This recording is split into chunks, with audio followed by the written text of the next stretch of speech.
armed groups hiding out in the border region. Pakistan is our neighborly country, a friend and our brother. It was not the target of Iran's drones and missiles. This is an Iranian terrorist group that has taken refuge in Pakistani territory.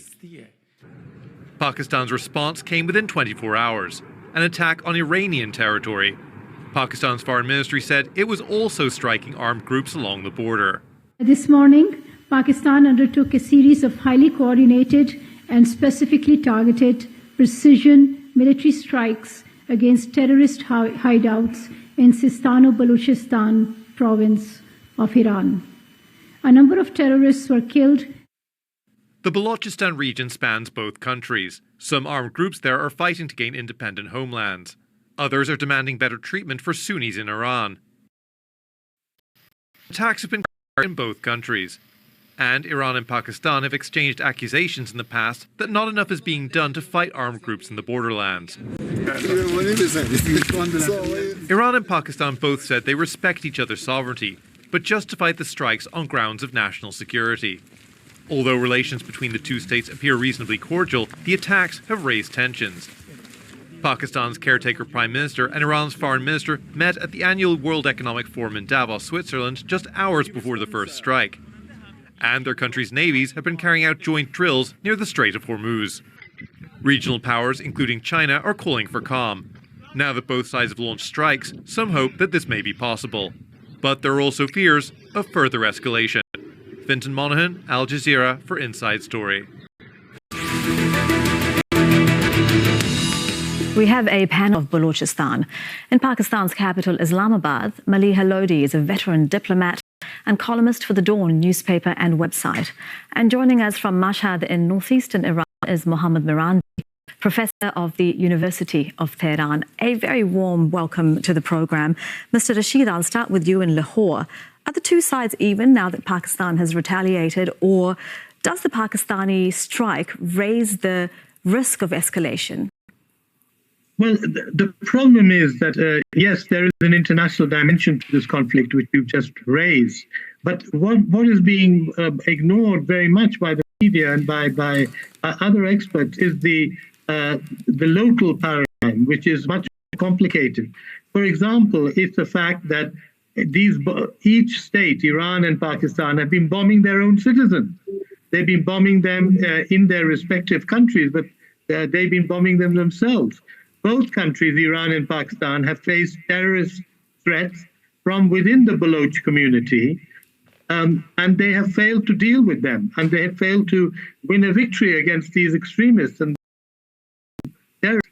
However, the bulk of Baloch, both in Iran and in Pakistan, are not terrorists. They're probably the most poorest ethnic group in South Asia.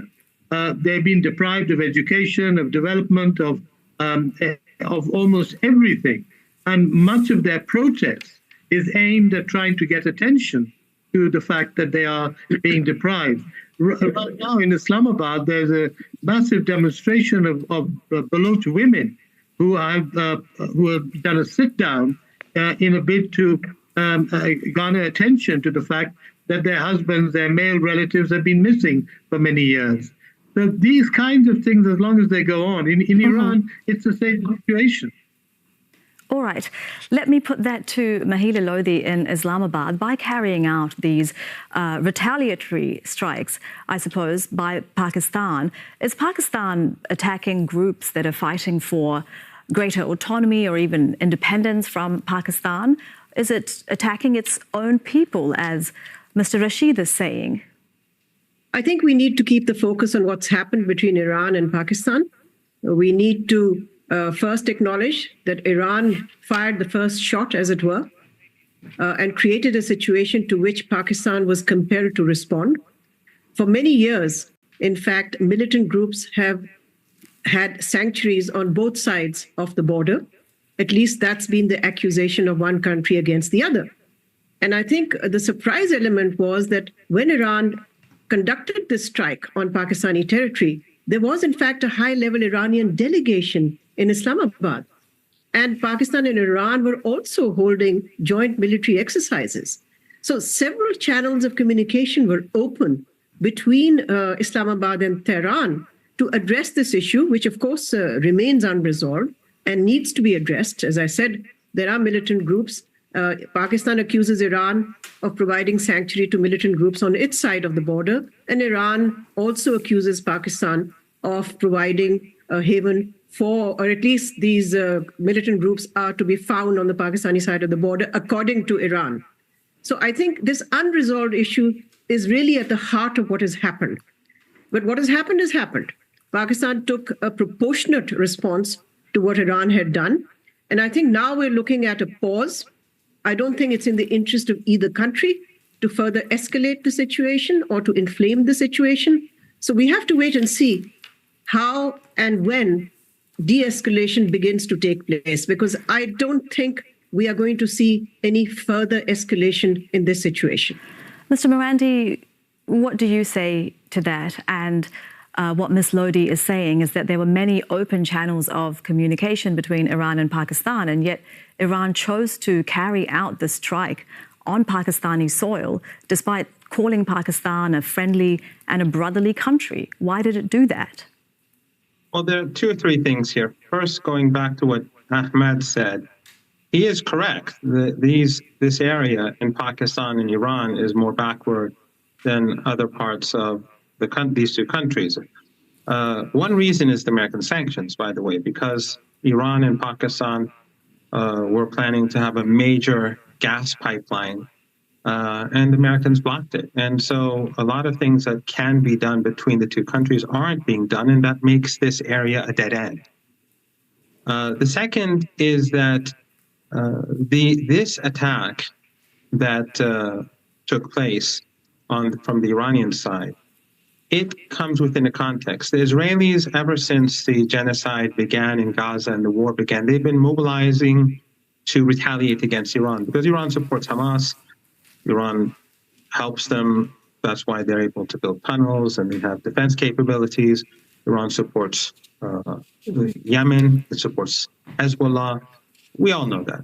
And so Israel wants to retaliate, and they've been activating terror groups in Kurdish areas in Iraq, where the Iraqi central government has less control, and alongside the Pakistani border, where the Pakistani government is less governed, partially because Pakistan is focused on India. It also, like us, it has problems with Afghanistan. The border area is a problem, and there are many Pakistanis who come to Iran for because of economic problems. So there's a large Pakistani community alongside the border. But are you saying, Mr. Marandi, that Israel has groups that it controls on the border between Iran and Pakistan? That it can ask, that it has such control?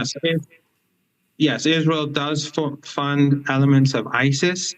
It does fund elements within the Kurdish separatist groups, and it does fund Jaish al-Ad. Before, Jaish al-Ad was also funded by countries in the Persian Gulf, some countries, but that's ended. And ISIS and Jaish al-Ad both are Wahhabi groups.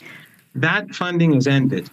There's nothing coming from any country in the Persian Gulf region anymore, as far as I know. Okay, let me put what you're saying. Let me put what you're saying to Mr. Rashid. What do you think of what Mr. Marandi is saying, that Israel funds groups, including Jaish al-Adl, and that they are acting on behalf of Israel, and that Pakistan doesn't have control of the security in Balochistan? Is that true, despite Balochistan being one, if not the most militarized regions in Pakistan?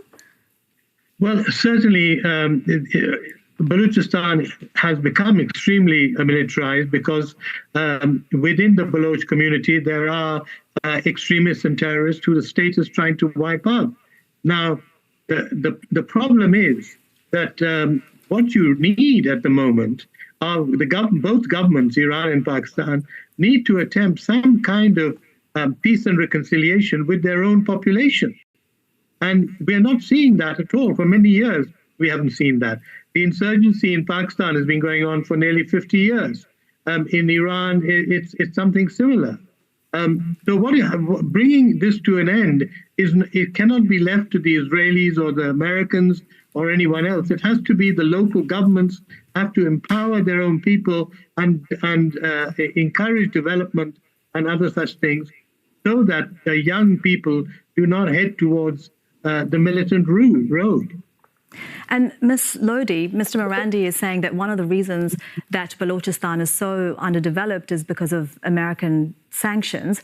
Is that the only reason? Balochistan has mineral riches, it has gold and zinc and oil and gas. It provides around half of the countries of Pakistan's energy needs, and yet something like half of its cities don't have access to the natural gas. Well, I think there have been problems of underdevelopment in Balochistan. There's no question about that.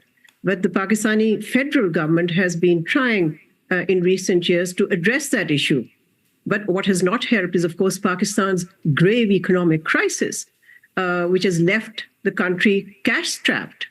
So I think there are many dimensions to this issue. But I do think this suggestion that Pakistan does not have control of Balochistan, I think it's preposterous. Of course, it has control of Balochistan.